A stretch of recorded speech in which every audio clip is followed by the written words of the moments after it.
Hey, everybody, this was a discussion I had at the DNC in Chicago of a really sweet young man by the name of Arthur.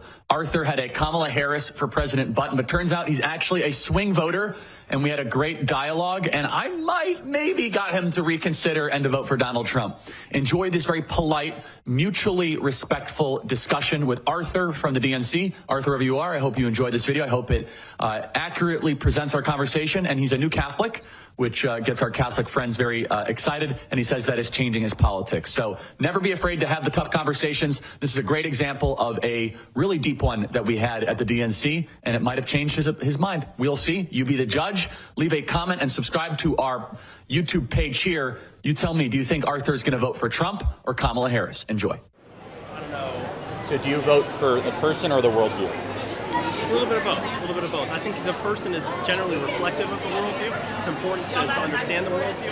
And if the person has done actions in the past, like, doing paying her off afterwards, that might not reflect positively on the worldview, then it's concerning to me.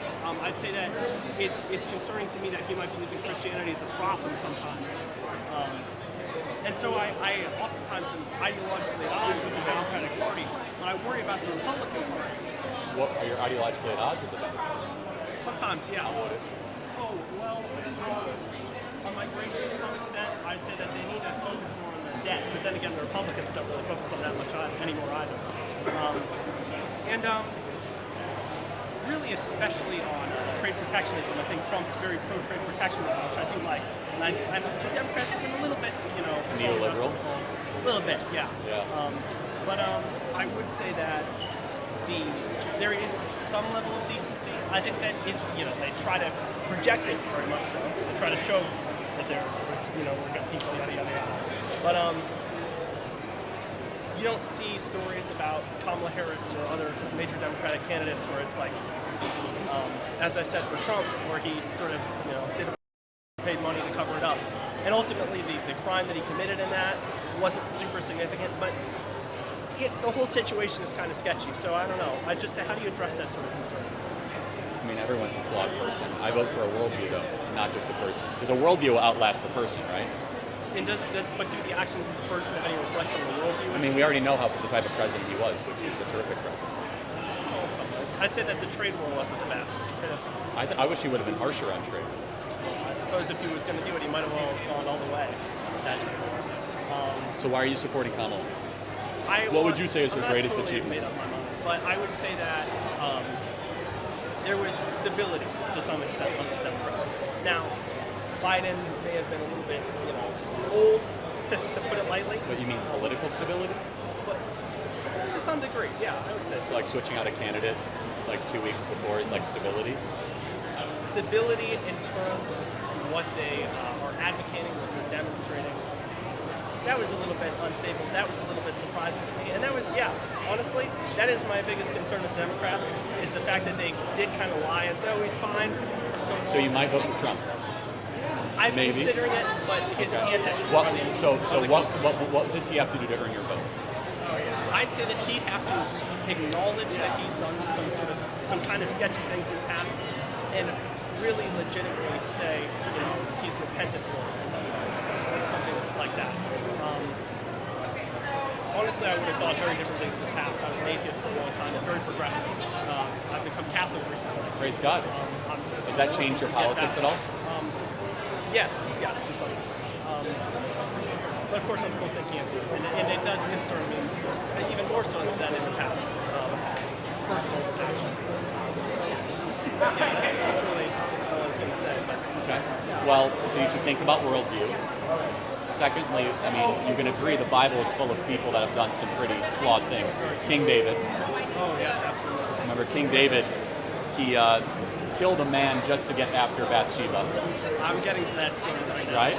Or Samson, where God came to Samson when he was in the bed with a prostitute, and he's like, after God's own heart. Yes. That mentioned before, yes. So you're saying there's a chance? I'm thinking about it. But yeah. But you're saying worldview rather than... Oh yeah, think about it. The person comes and goes, so worldview remains. Your vote is not a Valentine for who you want to spend time with. Your vote is a chess move of the type of world you want to live in. But of course, there's the worldview that people claim to have. And But worldview that we don't have to people guess. actually The have. 4 years of the worldview of Trump was everyone was getting richer, borders were secure, wages were going up, economy was better. There could have been maybe better handling of COVID.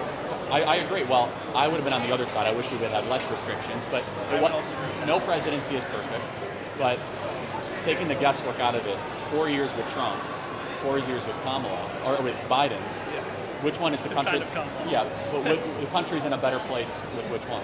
Well, granted, I would say that, and I think it's fair to say that the president has a lot less control directly over Totally, the I agree. situation. But you do have control over the border, right? That is. You do have control over. But then again, they proposed this big bill saying, we'll have to give the president authority to shut down the border. And Trump kind of. but he still has that authority regardless. That was pretty strong. Remain in Mexico, you could get rid of the CBP1 app, you could do all that stuff. But border crossings were an all-time low in Trump, and now we've seen huge border crossings with Biden Harris, however you want to say it. I would say there were some sketchy things under Trump. There, of course, there's the sensational, they're putting kids in cages. But